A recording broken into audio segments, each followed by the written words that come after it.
Acast powers the world's best podcasts. Here's a show that we recommend. What would you say if I told you there's a book that can teach you how to win The Bachelor? What would you say if I told you producers caught multiple finalists reading that book in this season that's currently airing? What would you say if I told you the producers don't want anyone to know that their show has been compromised? How do we know all this? We wrote that book. I'm Lizzie Pace. And I'm Chad Kulchin. We're the authors of How to Win the Bachelor and the hosts of the Game of Roses podcast, a bi-weekly podcast where we break down all the biggest plays, errors, and MVPs in the game of reality television. Listen to Game of Roses wherever you get your podcasts and go to howtowinthebachelor.com to get our book. Acast helps creators launch, grow, and monetize their podcasts everywhere. Acast.com. Hi, it's Dave here. This is my wife, Kathy. Hello. This is the Cinemile, the podcast where we used to walk home from the movies, but now they're not open. So what are we doing instead, Kathy? So tonight... Tell them what they've won. We're very excited to be actually renting a blockbuster. Wonder Woman 84 is out today in the UK on demand. It was out last month in the cinemas very briefly. We missed it. It's out in the States on HBO Max. But it's been a long time coming. It was supposed to be out last summer. It was delayed. There is a global pandemic going on. But we don't get it for free with a streaming platform. We get it for the cushy price of £16.99. Yeah, which we have no qualms about paying. For a rental. We're very excited. And if you think about it, we'll pay anything. A trip to the cinema would actually cost us way more than that. Oh yeah, sure. Sadly, and this is as close as we're going to get to the cinema. Yeah. I just feel like this feels like moving. It feels like date night tonight. I'm actually genuinely excited. Like, I feel like we're going to put the time aside for it. The kids will be in bed. We'll have some wine. Will we have some wine? Let's have some wine. And because we both absolutely loved the first Wonder Woman movie. Yeah, it was good fun. Gal Gadot was absolutely brilliant as Wonder Woman. Good chemistry with Chris Pine. Yeah. Lovely fish out of water comedy. Love a World War I story. And it had that real superhero vibes when she steps out in the trenches of World War I. You're like, she's a real superhero. It was really good, and I thought Patty Jenkins did a brilliant job as a director, and we're pumped. And we're going to have a very special guest joining us. So usually when we've guests reviewing films with us, what we do is great fun. We'll go meet them, for a drink or food or something, catch up, then we'll go to the cinema, then we'll all go for a walk and chat about the movie. Yeah, it's a great way to meet people. It's a lovely way to meet people. Alas, it's now not possible. No, in fact, it's illegal. It's illegal to do that right now. So we will be dialing in to Amon Warmann from Empire Magazine and various other prestigious media establishments, magazines, you could say. Yeah, so when we've all watched the movie, we're going to reconvene and chat online about it. So you'll hear him when we come back after this. But before we do, Dave is going to say a thank you to some of our latest subscribers to our Patreon feed. That's patreon.com/the Cinemile, where we review retro movies every month and a ton of TV shows, including most recently Bridgerton and The Mandalorian. Yeah. So thank you to Matt, to Nick, to Tim Hopkin, to Stephen Nunn, to Megan Walsh, Graham Betts, Lee Currid, Mike Willoughby and Dick McGee. Thank you, guys. Thank you so much for joining. And we've had many more new people in January. We'll shout you out in a later episode. Yeah. So thank you to all of you for joining at the rate of $2 or $3 a month. Now, let's get these kids to bed and get Wonder Woman 84 on. Yes. See you on the other side. Bye. Bye. Citizens of the world, I'm here to change your life. Anything you want, anything you dream of, you can have it. You look like you saw a ghost. Diana, lucky you. It's like not one day has passed. I don't want to be like anyone. I want to be an apex predator. You've always had everything, while people like me have had nothing. Well, now it's my turn. Get used to it. Right, we're back. We have watched Wonder Woman 1984 or 84. I don't know what it's called. It's one or the other. And we are now joined by Amon Warmann, or Wonder Warman, as he's named himself in the chat here. So massive kudos for that. Welcome, Amon. Thank you for having me. Good to be here. So, Amon, we watched this just now on our telly box and paid £17. How did you get to see it in the movies? I got to see it at the IMAX, which was amazing. IMAX, top tier. Yeah. No, it was crazy. Like, just to be back in the cinema among your colleagues, and obviously it wasn't a packed house because COVID. So it didn't quite fully replicate the feeling of a big multimedia screening, which I've been craving for a while, because I absolutely loved that atmosphere. Yeah. But it was on the morning screening at the IMAX, and just be back in that atmosphere. Like, literally, I was jumping up and down in my seat before the film had even started, because when you go to IMAX, they do this 10-1 countdown. When they started doing that, I was like, here we go, we're back! It felt so great. And I think off the back of that 10-1 countdown and the first 15 minutes of Wonder Woman 1984, which I think are fantastic, it was so awesome to be back in that atmosphere. Like, I was like, the film was on track to be 5 stars after that first 15-20 minutes or so. You got to tell us then, Amon. So, what do you think of the other 2 hours and 15 minutes of this movie? Yeah, it's not 5 stars. I'll tell you that, Dave. I'm a bit mixed on Wonder Woman 1984. Yes, I'm going to say the one you didn't say. But I had fun with it. I enjoyed it. I think a lot of the action is pretty good. I love what she does with her lasso in this. I think it's so hard, especially when it comes to super action these days, to do something that's genuinely very innovative and fresh. But the things which they do with the lasso in this are really, really cool for the most part, so I like that. I think for the most part the performances are really, really good.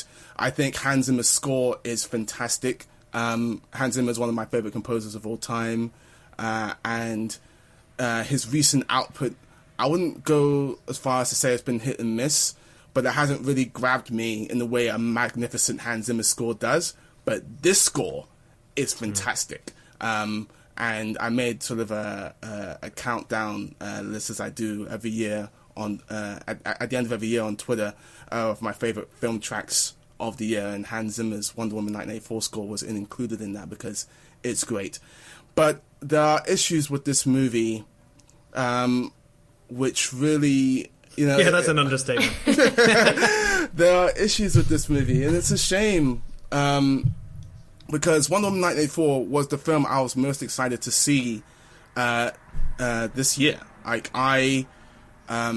even back when the first trailers were released, 5,000 years ago now, I got really, really pumped, and I really liked the first one, and I was really chomping at the bit to watch this blockbuster, for months in advance. So I really wanted it to be fantastic and to exceed the first one, and it didn't quite do that for me, unfortunately.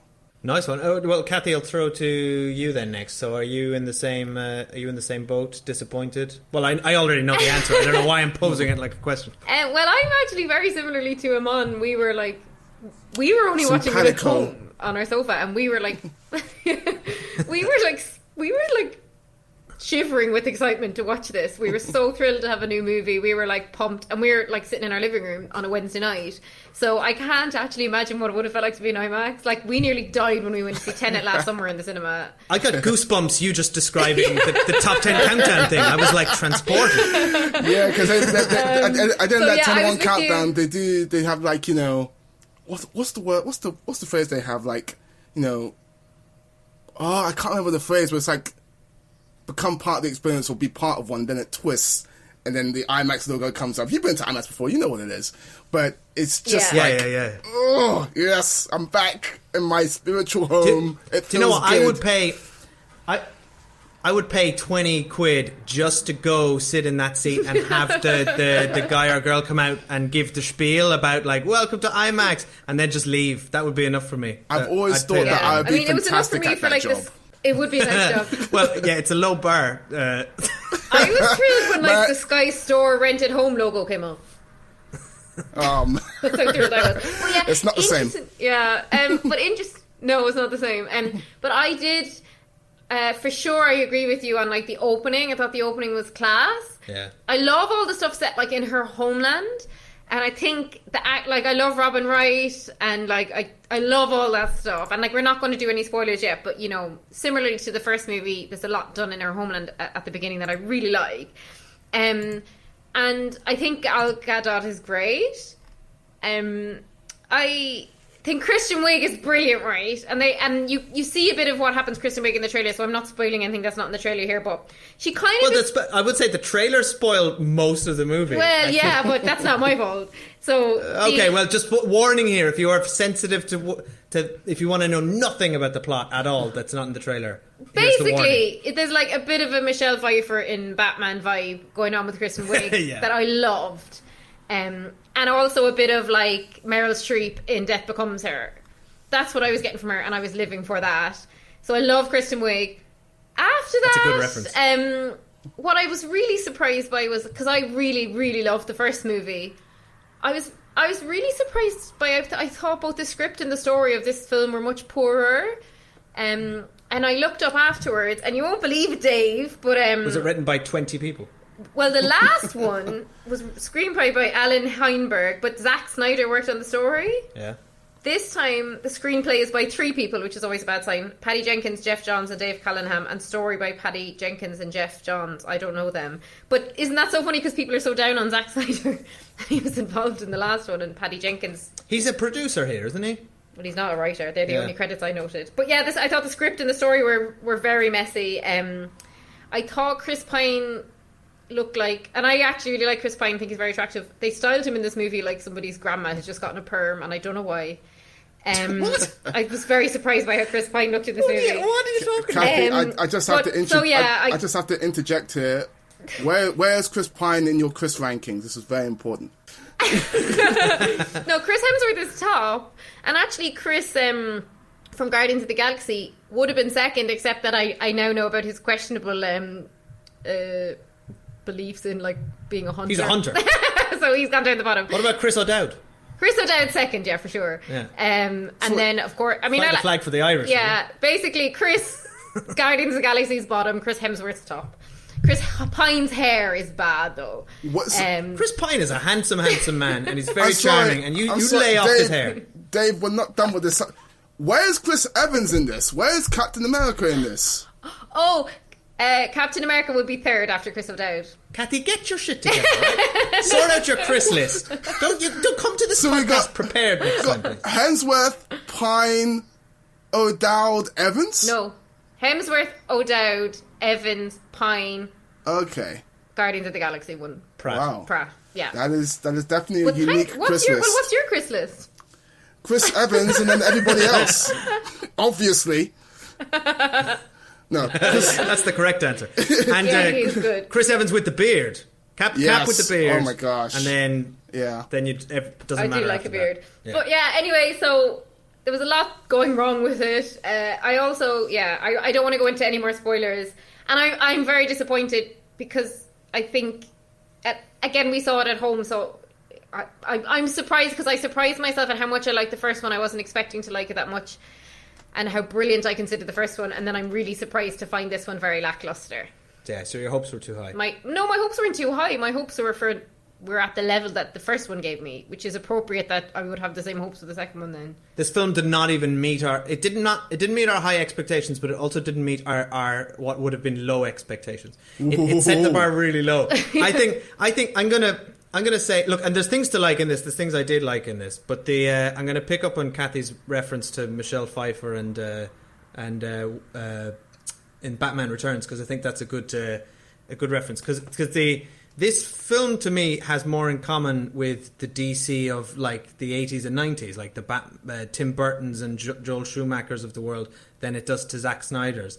And I actually think I liked that about the film. The film's really campy and like wears the sort of over the top sort of hero vibes on its it's very open about that. It kind of doubles down on what it did in the first one about just having like heroic heroes, which I felt like we all needed, right, with Wonder Woman after the sort of dour Batman and Superman and Man of Steel, and just like, oh, the world is so heavy on my shoulders, and here's Wonder Woman. It was just like a breath of fresh air. And I feel like this sequel really doubled down on that, because it's colourful and glossy and fun. It's almost like the Richard Donner sort of Superman vibe, you know? It's just like, this is a proper hero. She's out. It opens in like she's doing proper superhero work, saving people from petty criminals. And she's never dressed as Wonder Woman, though, in the whole movie. She's rarely in this 2.5-hour slogfest. But I'm kind of with both of you in that, and I agree with you, Amon, that it's the first 15 minutes of this. I was really on board. I'm like, I really loved the opening. I loved the sort of our intro to 1984 and Wonder Woman, and then when the sort of plot kicks in, it's just like, we'll talk about it in Spoiler Street. It's just kind of just like, there's a lot of setup. There's like an hour plus of setup, and then the third act just goes boom, boom, boom. Now this is happening, and now we've got to get here really fast. So it's like the thing is like a snail's pace for ages with no stakes. Like there was no stakes. There was a dildo. There was a dildo was very important. There was a crystal dildo, which is massively important in this, and that's it. And that's kind of it. And it's just a lot of the first hour and a half of this movie is, what is the crystal dildo? And then it's just kind of, it's all go from there. And the other thing about this movie for me was that it was really stupid. And I'm okay with kind of stupid, silly, nonsensical plot.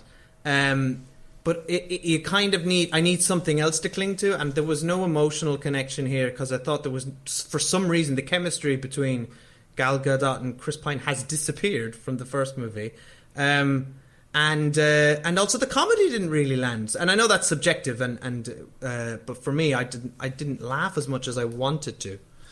I laughed here and there for sure. I think Chris Pine is fantastic at humor. And I love how he plays a fish out of water. He's a fish out of water on this film. And there's a montage where Diana sort of takes him rather to this sort of space sort of museum, and to check out sort of planes and stuff like that, which obviously he's very, very into. And that sequence is great. There's a bit where he's going down the escalator and he's looking at it wide-eyed and so happy and that sort of thing. And that made me laugh. That was really, really good. But to your point about the plot, this is a film that does not do exposition well, because it feels like many times when it's doing exposition, the whole entire film has to slow down, and that has to solely be what that scene is about. And then the film can progress. And I think that is a problem for me. I also, whilst I appreciated the spirit behind it, I typically like my messages in films to be a little bit more subtle than what this film is going for. And I think that's by design.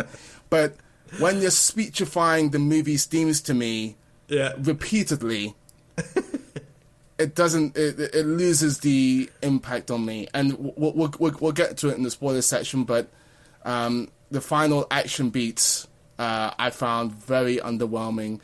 And while I do think that Kristen Wiig is very, very good in the role, she is very underserved by the final 20 minutes or so, which really bummed me out.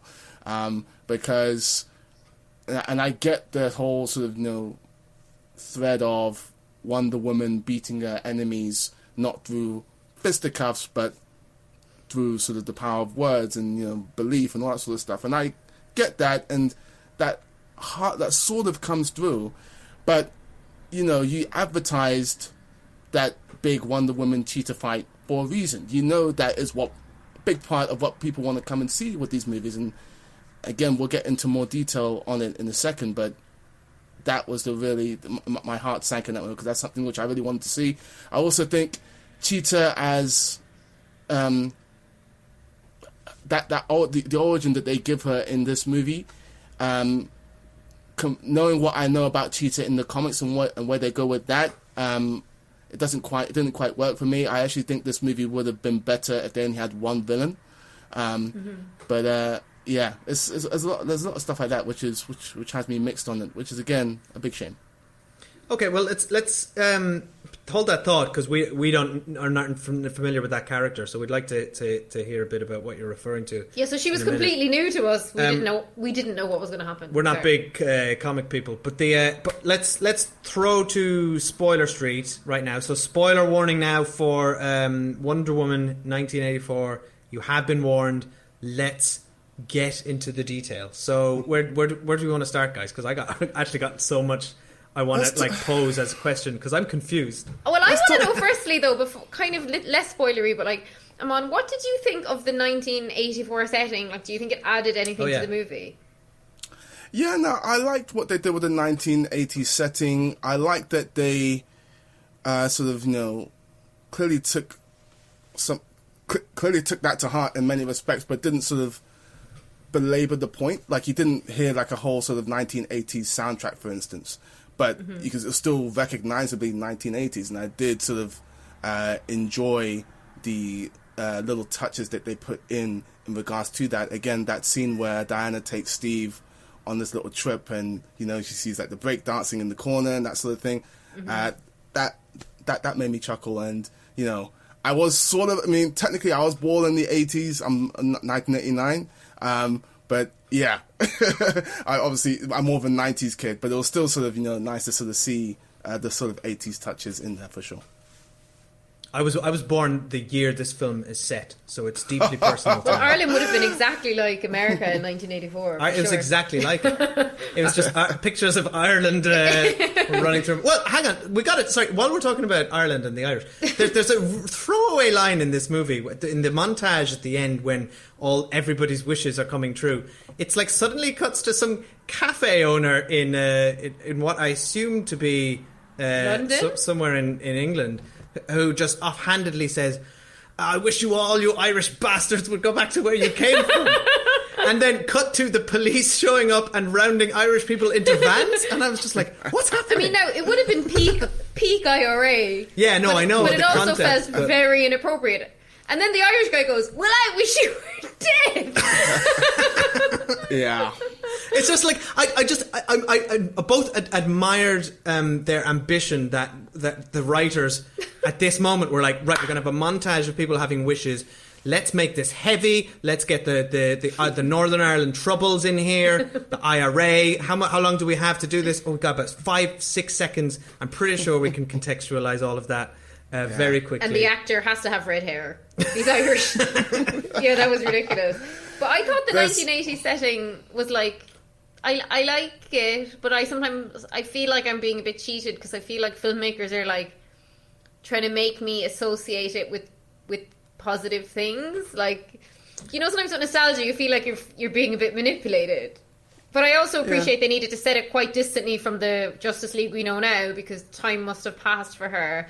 But also it's like, we just saw the first movie. Right, we didn't. We saw it a few years ago. But the last we've seen of her is like Chris Pine's basically just died.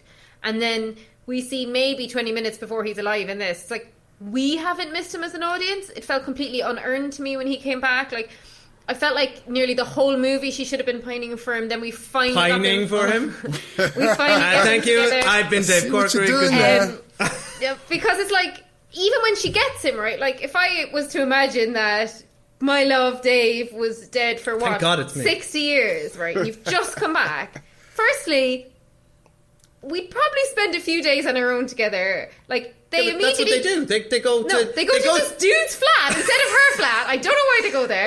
And then they say they have one night together. They get up first thing the next morning, get out and leave, and go to like a space museum, like a train. It's like, and they're just all like witty banter. It's like, no, he died, and you've lived 60 years alone and celibate, and like, you're just getting on with life. You just want them to hang around this dude's house all day? I want them to hang around her house, bunking. I think the bigger issue when it comes to the return of Chris Pine, an actor who I really, really like, and who is really, really good in this film, is how he's essentially wearing another man's body, and yes, they don't seem bothered by it at any point.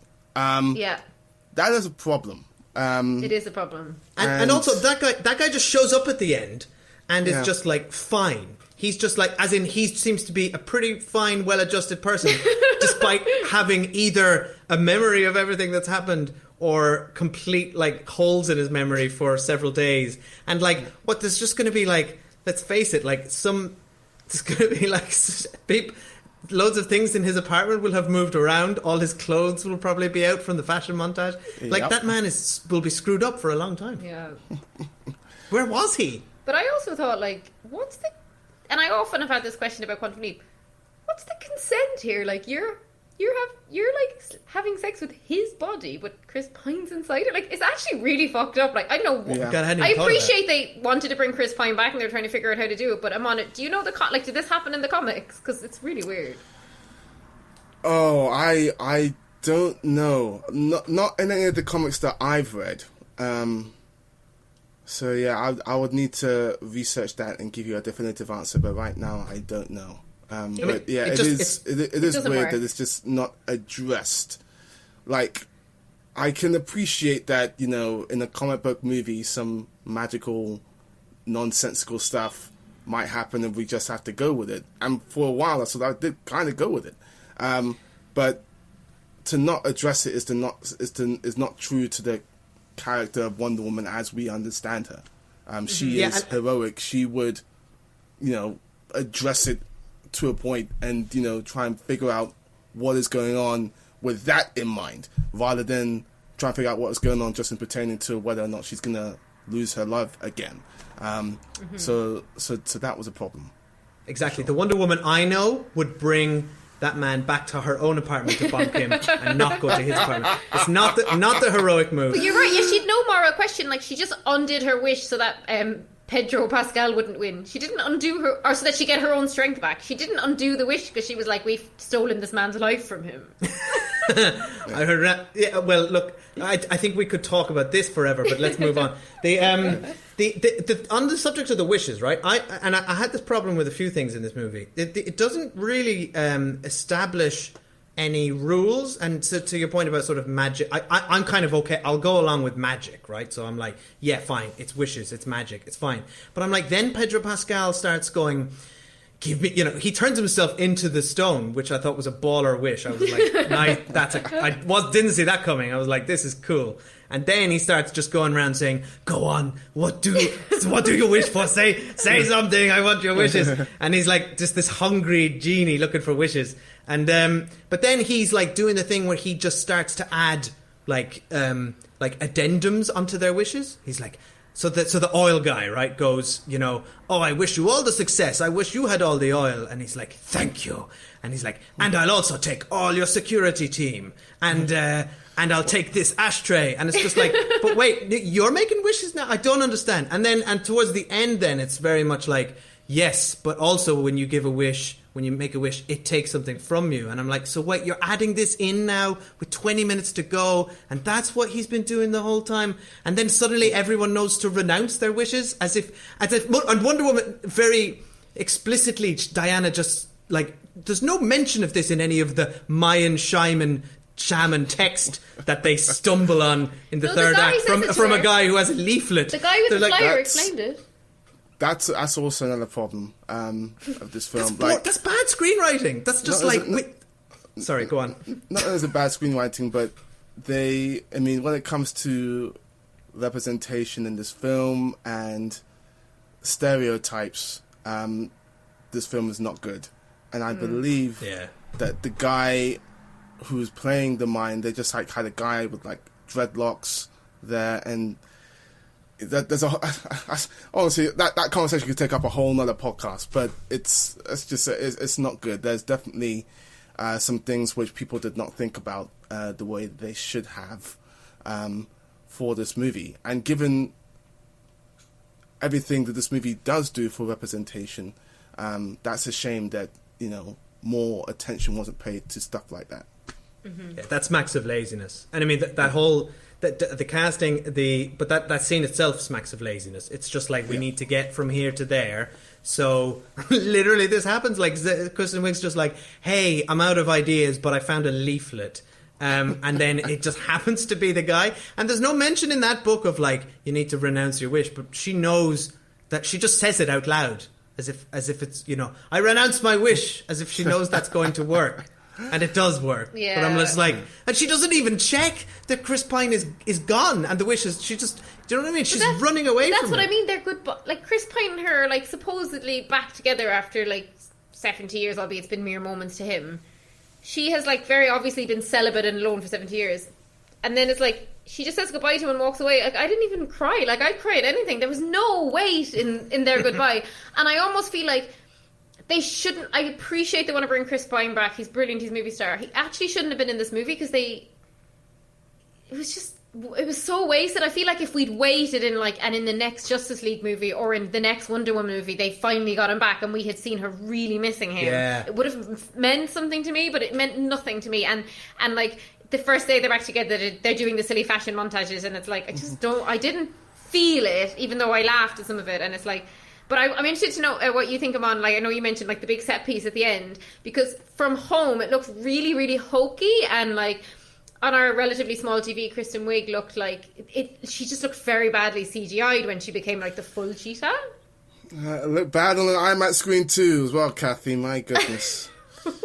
There's so much about that final action beat which really annoys me. Because one, you know, it's the big action fight scene and the CGI on Cheetah is poor. But also the Wonder Woman armor. You spent however many months marketing this thing, and she's in it for all of 2.3 seconds, one. Yeah. Two, there is no story impetus for her to go and get the armor in that moment. Because now she's learned how to fly, so she doesn't need the wings for it. Two, she's got her powers back, and she could take anyone like she's been taking anyone and everyone throughout this entire DCEU, not, you know, just this movie, but anytime Wonder Woman's at full strength, basically nobody else has a chance. There's no story impetus for her to go and grab that armor before going to where Max Lord is. There's just none. Because she doesn't know that Cheetah has, you know, transformed at that point. She doesn't know. So that was really you're right, yeah. Frustrating, because if you're gonna sort of put all that energy into, you know, teasing this thing, you want it to have a really big impact, and she does, well, maybe two things with it, and I think there's a bunch of like guys sort of guarding the complex, and she sort of takes them out pretty simply. She does her big sort of move with her band braces. But again, the X Factor thing. Yeah, the X Factor. I like it. She should steal that from you. No, but yeah, this is not something which she needs the armor specifically to do. And at that point, she does not know that Cheetah has transformed. So there's no story impetus beyond the fact that this armor looks cool. We've been teasing it for so long. Here it is for 2.3 seconds, and then it's done. And that, for me, was a frustration. Yeah, no, I'm totally with you. I mean, I think it's just another example of this screenplay just filled with things that don't necessarily have a reason to be there, or or move the plot along. It's just filled with stuff. And the first hour and a half of this movie has no. Diana has no motive beyond bonking Chris Pine and finding out what the crystal dildo is, and she's not even that bothered about that because. Right? Because she got her boyfriend back. Yeah. And then the two of them are like suddenly just like, oh, we need to go to Egypt now. And they're like, well, why? And then it's like, what are they portraying over there as well? It's like this crazy view of like what whoever made this movie thinks Egypt is. That felt just very out of the box Arab 101. Didn't feel like they paid much attention to the culture there either. Yeah, there's another big mistake when it comes to stereotypes of representation, which is a big shame. But yeah, that Egypt sequence is really weird. I get that, you know, they want to shoot a big action sequence there, but again, in terms of actual story movement, the only thing that happens is that this guy gets a few more henchmen. That is it. Yeah. Well, a wall comes up. and like, you know, you've taken the amount of story time that takes is substantial, and it shifts the entire focus away from from the US. They're flying back and forth. It's unnecessary. And invisible again, jet. it speaks to your point about the story being messy. They needed to streamline this thing and make it a lot more uncomplicated. They do that by a better story, and they do that, I think, again, by having one less villain. Splitting those duties, I think, is part of the problem. It makes it I will say, though, more that complicated and convoluted. That action scene did contain one of my favourite tropes in action cinema, is when, particularly superhero movies, when two characters are able to communicate a very, very complex maneuver to each other merely by a glance or saying each other's name. So there's a moment in this movie where Chris Pine, in the middle of this Raiders of the Lost Ark convoy action scene in Egypt, Chris Pine just... they're in trouble, and then Chris Pine takes a missile launcher from one of the trucks, points it in the air, and then looks to Diana and says the word Diana, and then fires the missile, and she instantly knows to lasso the missile, and then gets catapulted 100 feet to save some children who've wandered into the road, and I'm just that is true love. And the children on the road as well is just I think they're trying to do the same thing they did in the first movie when it comes to the shield maneuver, but it doesn't work as well. I mean, it works as well, but in terms of the story point, as you say, in terms of the simpatico, to take it to another level with that move. But yeah, you know what? The rule of cool, I'm going to give that a pass because the rule of cool does apply there, and. That is a cool move. So I'll give it that. Same. I'll also say that for all the issues that I have with that sequence, the score in that sequence is awesome. It is the best rendition of the Wonder Woman theme ever. I think when she sort of leaves the car, and then you get that shot of Wonder Woman running, and it goes. I'm like, okay, here we go. Yeah, that got me pumped in IMAX. I'm not gonna lie. That was cool. That is good. So I'll give it that. Did Hans Zimmer make that for the Justice League, and then he didn't do the first Wonder Woman, did he? And he's come back. Have I got that right? That is correct. Did he do her so the theme? first Wonder Woman was composed by Rupert Gregson Williams, and that is a fantastic score. It's one that I really, really enjoyed. And here's something I'm going to say. I really liked what Rupert Gregson Williams scores. I said, and Hans Zimmer is one of my favorite composers of all time. They should not be doing these movies. Women composers should be doing these movies. And it's a shame that, obviously I'm a big fan of Patty Jenkins. And I think she's an incredible woman and an inspiration in many regards. But she should be pulling women composers into this. She should be using her clout, especially the clout that she had on this movie, to do that. Because there's not many women composers. There's not many women composers composing big blockbuster films. And one of the things that Captain Marvel got right is that they got a woman to compose it, Pinar Toprak, and it was a fantastic score. And that is the first sort of major superhero blockbuster that women has scored, I believe.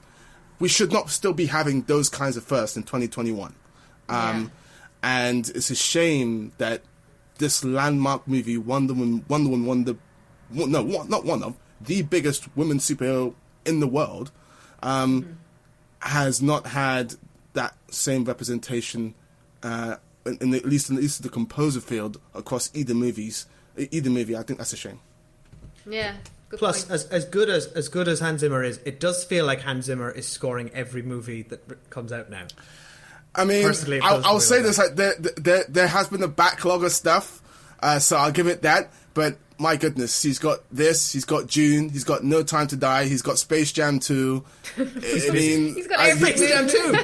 The guy is working. He is working. But yeah, it is what it is. I mean, I'm not going to complain too much because, again, Hans Zimmer was the guy who opened my ears to what film scores can do. That Gladiator score is such a monumental thing to me.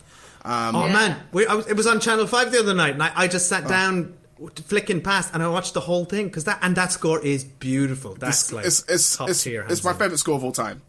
So yeah. Oh, and that film. I mean, we can't start talking about it because obviously, if we start talking about it now, this is going to become a Gladiator podcast. I shit you. I'm with you, guys. Like everyone, it holds up 21 years later. It's an amazing. Dave watched it on Channel 5 with ads. Like I watched it with ads, and I was just like, I'm sticking around for this. It's so good. And look, lads, I'd love to listen to a Gladiator podcast for you guys a different time. But there's so much to talk about this movie, but I think we kind of need to wrap it up because Amon's been very kind and recording very late with us. Yes, thank you, Amon. Annoying people who are like, can you do it when our kids are in bed? But should we talk just a little bit about the ending, the post-credit sequence? But briefly, I wanted to talk about like the ending, which you touched on, Dave, which is like...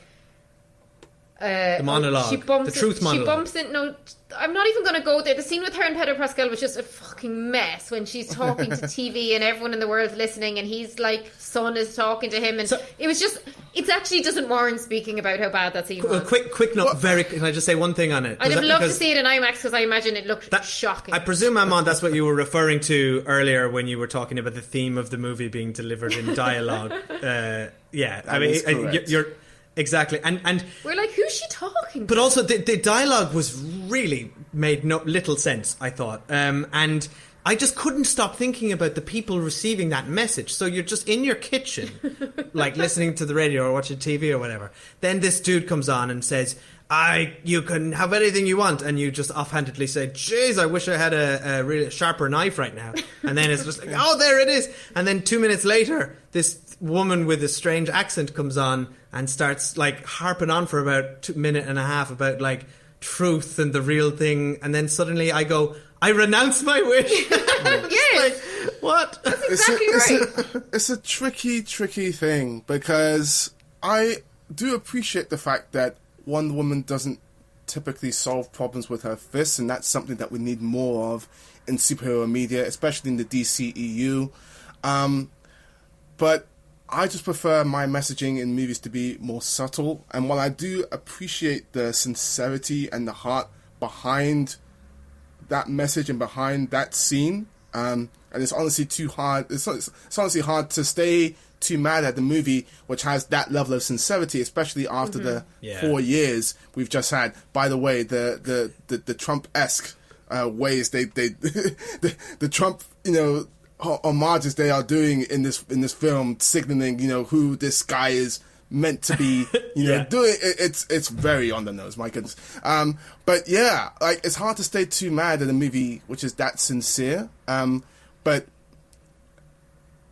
it's a tricky thing because, like, we live in a very cynical world, and I don't think the world of Wonder Woman 1984 is essentially sort of, it's a much different world to our world in that regard, if that makes sense. And I get what it was going for, and it's hard to look at it in a non-cynical way, I guess. Because of the cheesiness of it and the way that it's delivered, which is why I say that I prefer my messaging to be more subtle, because I do think it has more of an impact that way. They elected to go in a much different way, and more power to them, but I think it only half works because of just my preference. Yeah, and it's just messy. Like, it looked a mess. It was a mess. It was, I found the ending so messy. And then when it all wraps up and, like, Pedro Pascal gets back to his very cute son, it's like, I was like, okay, I didn't quite understand. Was everything resolved then? Like, were all the wishes undone? That was unclear, and that frustrated me too. I do and think... is he, like, arrested? Can you be arrested for, like, becoming a magical dildo? Like, what's his crime? What crime did he commit? Like, that's it. I don't... That's it, Kathy. Book him under becoming a magical dildo. I would love to... Like, we need to see the Wonder Woman 1984 cut, which has that scene at the end of in the post-credit scene. Looking about what's he arrested for becoming a magical dildo. Somebody make that movie. I was just going to say, I will say that, and again, this is why I say the world that Wonder Woman 1984 exists in may be a bit different to ours, because I think that the movie is positing that sort of after now that this has all been resolved, everything's going to go back to normal. Everything's going to be good again. And, as we're, if you mirror that, if you look at that and look at the real world, that is not what's going to happen. Like, even though things are hopefully going to start getting better once Trump is out of here, which is thankfully happening, if not already happened by the time this has gone up.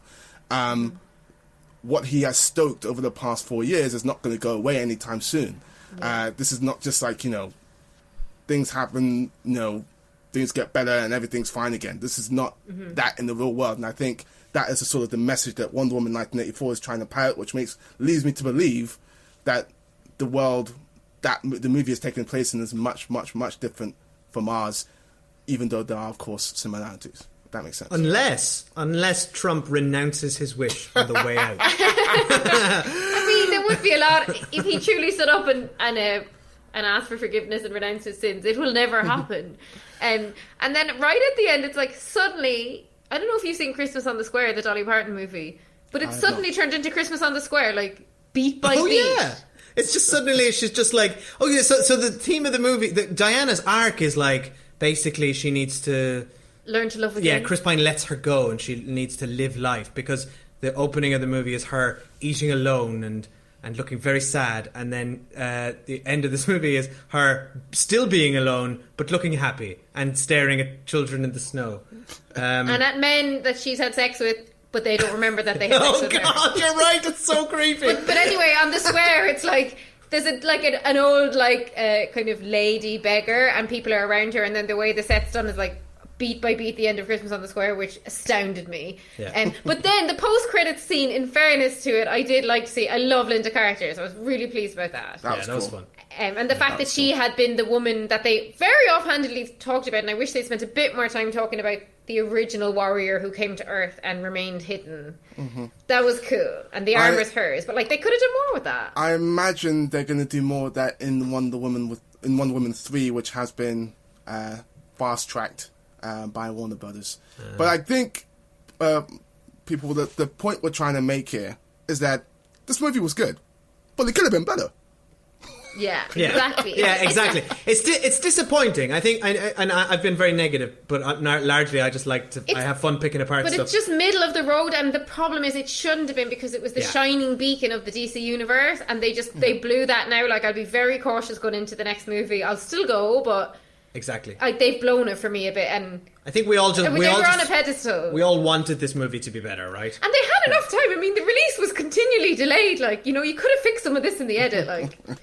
You really could have. Okay, final question for everyone then. What do you want the sequel to be? What's the title of it? For me, it's Wonder Woman 1999. Okay. Well, I mean, I think they're not going to go by year again. I've already discussed this. I want the movie which Kathy sort of posited about, what happened to Pedro Pascal's character. How did he get arrested?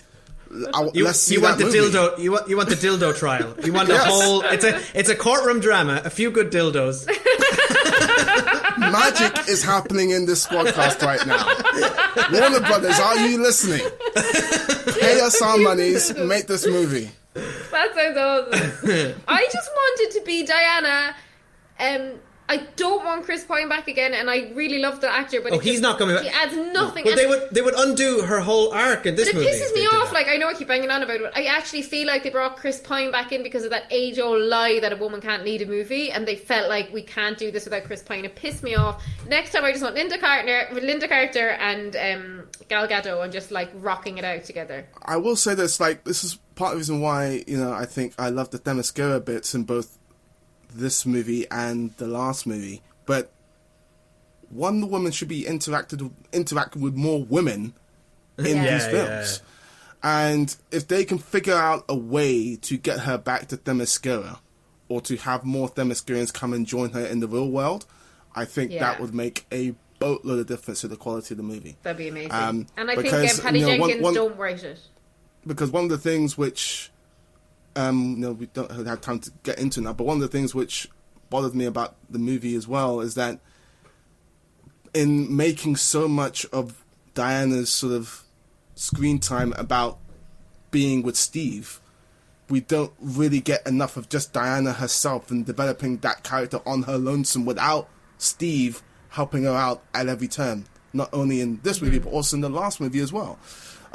So with Wonder Woman 3, I would hope that they really sort of make that the singular focus, have her interacting with more women, simplify the storyline, streamline the storyline. Oh my goodness, simplify the storyline and streamline things. And I think that will lead to a better movie. Fingers crossed. I agree, I agree, and I think we don't get enough of development work on Diana, and that's what we want and need. The movie's called Wonder Woman, and she's been around between these two movies for 60 years, and all we get is like a picture of her standing in front of a ranch from a few years ago. Like, what's she been doing? Like, give us something more, movie. Yeah. Okay, we need to wrap it up. We're going to go offline together and develop a few good dildos. The three of us. I'm going to write that screenplay. But in the meantime, Amon, thank you so much for staying up late to do this with us. And tell our listeners where they can find more of your work.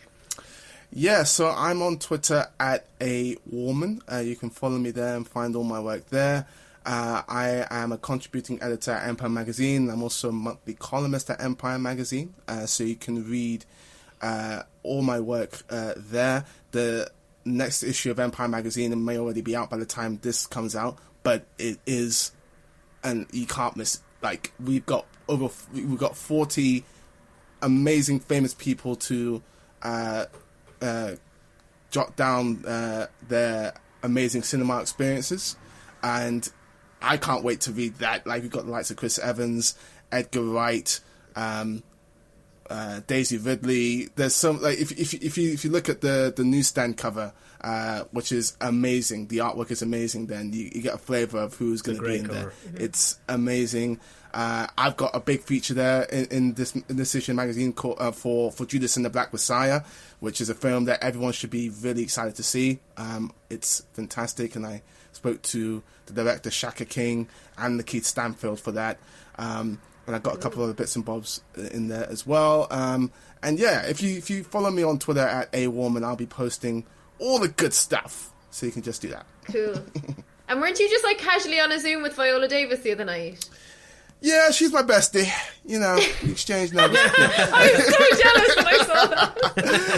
Yeah, no, that was cool. She is a queen. I did a BAFTA Q&A for Ma Rainey's Black Bottom, which is on Netflix right now. You should see it if you haven't already. It's fantastic, and she is fantastic in it. Yeah. Yeah, she was on very, very good form in that Q&A, so it's good.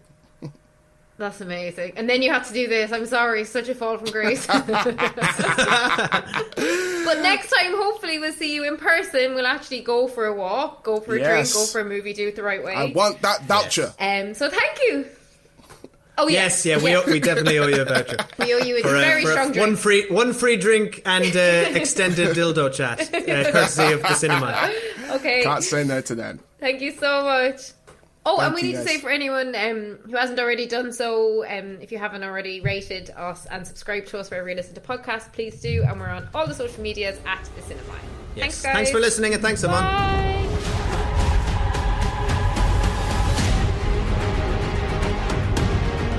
You know, I'm not so keen on this one. I figure you are, but you know what? I'm ready to go. I think we can do better. Parachute pants? Yeah. Does everybody parachute now?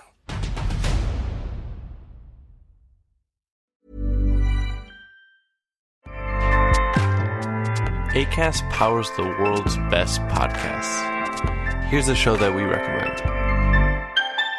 What would you say if I told you there's a book that can teach you how to win The Bachelor?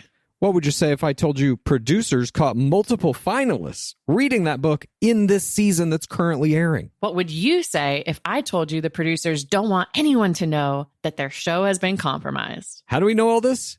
We wrote that book. I'm Lizzie Pace. And I'm Chad Kulchin. We're the authors of How to Win the Bachelor and the hosts of the Game of Roses podcast, a bi-weekly podcast where we break down all the biggest plays, errors, and MVPs in the game of reality television. Listen to Game of Roses wherever you get your podcasts and go to howtowinthebachelor.com to get our book. Acast helps creators launch, grow, and monetize their podcasts everywhere. Acast.com.